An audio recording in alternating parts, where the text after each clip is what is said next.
5 of the most egregious Trump media hoaxes. 1.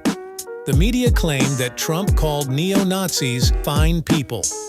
They used this to claim that Trump was a racist, but what they didn't tell people was that they had selectively edited and cut the entire statement where Trump clarified. The media. Trump says there were very fine people on both sides.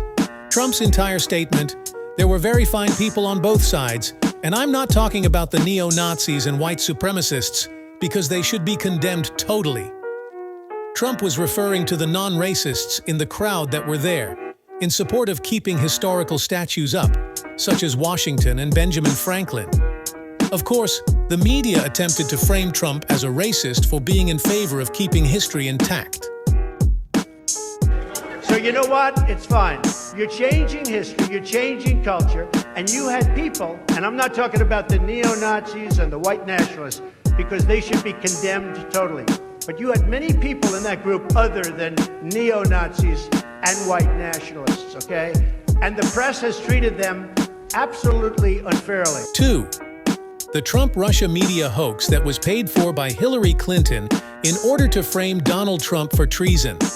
Clinton paid a British spy named Christopher Steele to provide information to give the FBI justification for beginning their campaign to end his presidency before it even began.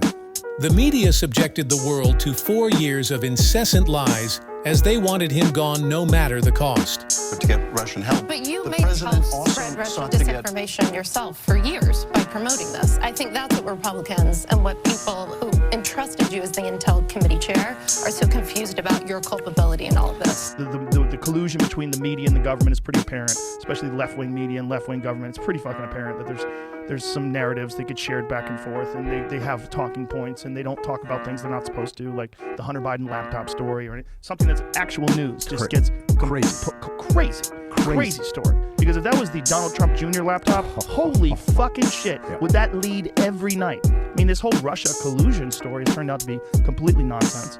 That's insane. Yeah. That's insane. That was 3.5 years the American public was getting beat down with the Russia collusion thing. And it wasn't real. And it was created. Yeah. It was created by the Democratic Party. Maybe that's not the exact thing, but it was created by people that were insiders in the Democratic Party. Yeah, and no one's being held accountable. 3. The media claimed that Trump demanded his supporters riot at the Capitol on January 6th. They purposely cut the entire clip short in order to assert that Trump wanted violence. I know that everyone here will soon be marching over to the Capitol building to peacefully and patriotically make your voices heard. 4.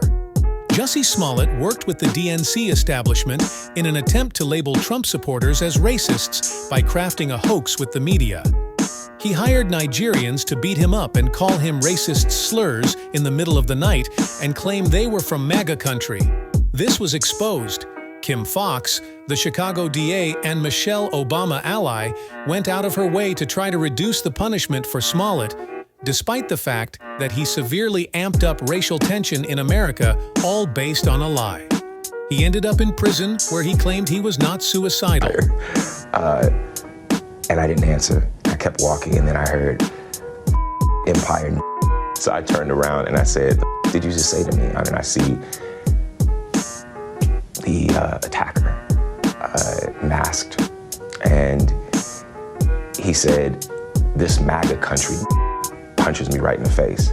In this situation, hate won't win. It will not.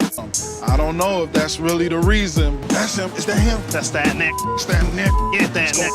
Oh, let's move fast. Come on, let's get him. Get that Nick. 5. The media attempted to claim that a student named Nick Sandman, who happened to be wearing a MAGA hat, was racist and mocking the indigenous in Washington, D.C. at a rally. They attempted to destroy the kid's reputation and life for simply standing there and not reacting when he came up and played music in his face. The media. Sandman was mocking an indigenous person, and therefore Trump supporters are racist. The truth. The indigenous man walked up to Sandman, and he literally just stood there and did not react. Sandman went on to sue the Washington Post and CNN for defamation, and they settled for millions of dollars. the media loses Covington again. Catholic student Nicholas Sandman says he has settled a lawsuit with the Washington Post. The announcement came this morning in a tweet. The Sandman family suit sought $250 million. It doesn't bother me at all, but I like real news, not fake news. You're fake news. There has been no end to media deception when it comes to Trump and his supporters, and I doubt they will stop now with their latest attempt to claim that Trump said there would be a bloodbath when, in reality, he was talking about the automobile industry. The good news is that people believe the establishment media less and less and think for themselves at an increasing rate. Their power of the people wanes. We are waking up.